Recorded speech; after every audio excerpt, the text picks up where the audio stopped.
So today's video is about forgiveness and how forgiveness actually doesn't just affect you, it affects the other person. And it really has nothing, originally to do with the other person. But true forgiveness then really does become about them. We forgive for ourselves, but really we are doing it for both people. But don't focus on that. You're doing it for yourself. So I just want to kind of give you my story so that you can see how significant and that this really does matter. So when I was younger, I was pregnant when I was 15, had my son when I was 16. So now his father was extremely abusive. He was abusive in all forms, mentally, physically, all of that. And so when my son was born, shortly before that, I, cut him out of my life. Like I wasn't going to have somebody that was going to be beating my child. So I cut him off. So I didn't really, think about this. I didn't really think about him. He was just out of my life. Now, this might be similar to something that you've experienced in your life. If you're like, I just don't think about it, it doesn't really affect me. That's how I was. I just didn't really think about it. And I thought, it didn't really affect me. But I hadn't actually forgiven. So fast forward about 18 years. And I, had been doing so much work on myself, talking about forgiveness. I'll give you some tips about that in a minute.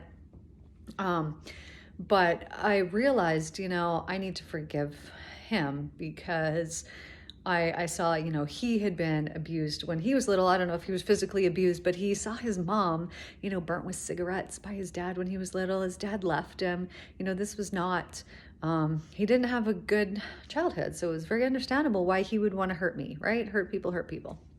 Anyways, I come upon this realization here in a deep meditation, doing subconscious work.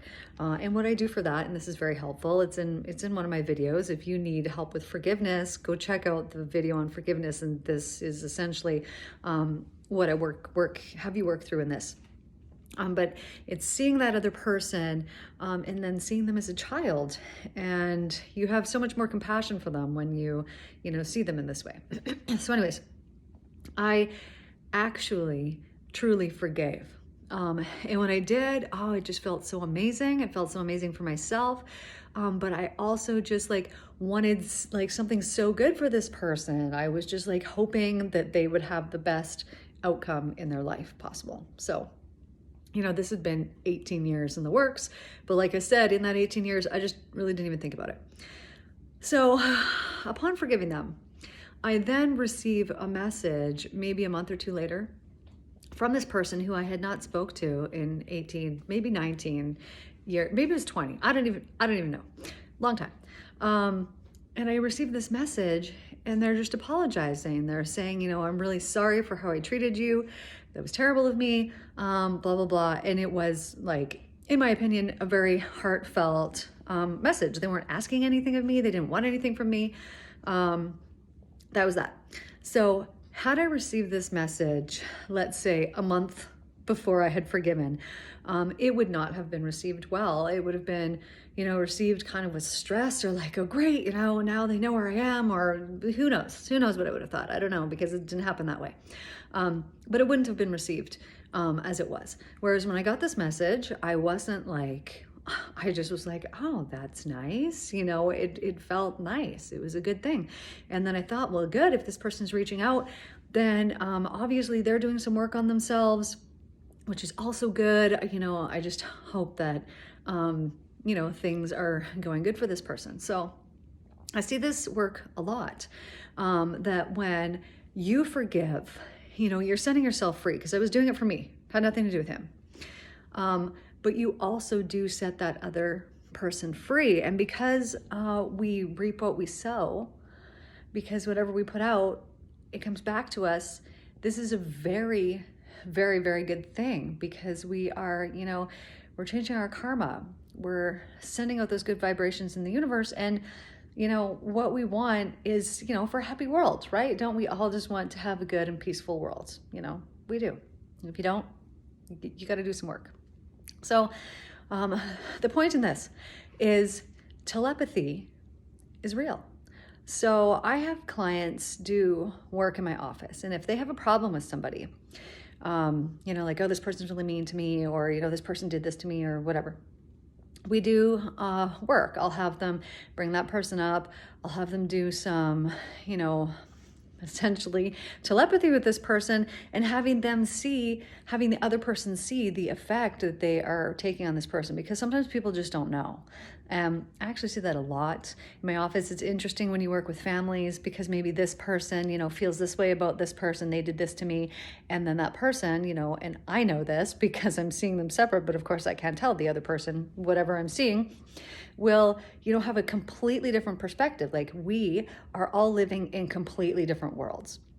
And your experience of what's going on in your life will be completely different than someone else, even if you went through the exact same experience. It will just be totally different. Point of this. So when we're doing this telepathic work, and having that person, kind of see the effect that they're having, they will then run into that person, and it almost always happens that they will end up running into them a very short time later after doing this work. And they'll say, oh, it was amazing. Like, it was just weird. I ran into this person. They were so nice to me. It was totally different than it was before. So not only has that person then set themselves free when they do that kind of work, but they also set the other person free. And as we know, you reap as you sow. So when you're putting out good things, you're receiving good things back. So, whatever we put out there into the universe, just know that it's going to come back to you. So if you think a certain way about somebody, they will pick up on that energy, whether you ever say it or not. They will pick up on that energy telepathically, and they will start to develop resentments towards you. If you had some kind of resentment towards them, it will start to go both ways. This is why, in relationships, if there's any hidden resentments that are there, that relationship will start to just degrade over time, because we are telepathically, energetically sending that person poison through our negative thoughts about them. So forgiveness is very important. Here's one step. I can't remember, I heard this a while ago, but this was a really good example of just start really small. So like, let's say that you were in a store and maybe the cashier was rude to you, or like something like that. That was their example. If that happens to you, forgive that person. So it's easy to do that, because you don't know them. And more than likely, they were having a bad day. It had nothing to do with you, even if it felt like that at the time, because you were the one that was taking it.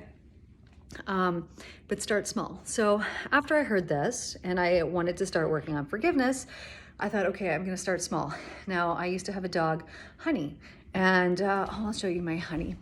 And anyways, that's her.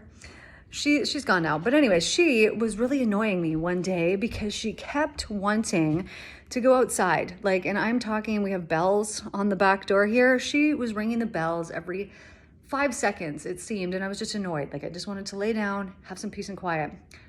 But I was working on this forgiveness stuff at that time. That's why I wanted the peace and quiet. So I was like, what a perfect opportunity. I'm going to forgive my dog. So for annoying me. So I kind of just thought about her and was like, okay, so really, she can't open the door herself, no thumbs. And she needs me for everything. I'm the only person that she has that can help her. And so then I just started like thinking about these things, and then immediately my annoyance with her changed. And then I forgave her for like loving me too much and needing me. And that was kind of the first step. So if you have never done any kind of forgiveness work, that's a really good way to start, is just start with something like so small, so simple. And what you're doing is just kind of thinking of like, so your perspective and everybody else's perspective are completely different. So, just imagine what might possibly have been going on in their world, why they may have possibly hurt you, what could have possibly been going on. Now, this is no excuse for anybody's behavior. This is no excuse for anybody ever hurting you. It doesn't make it okay. Doesn't necessarily make it feel any better, but it will eventually. So really, when you forgive somebody, what you're doing is you're setting yourself free. And but the results of that are so good because you do end up setting that other person free. And that's what we need, because we reap what we sow. So what you put out there, you're going to get it back eventually. And, you know, some people hurt us and they hurt us so bad. Trust me, I know, I've been there. But the sooner that you can find the gift in it, and there will always be a gift. You know, maybe it made you stronger. It certainly made you who you are today. It let you know what you don't want, which lets you know what you do want. It lets you know what you'll accept in your life and what you won't accept in your life, what you will do to other people and what you won't do to other people. There is a lot of gifts and good things that can come from things that people have done to you that have hurt you over the years. So anyways, that is the message for today, and I hope you guys have an excellent and wonderful day.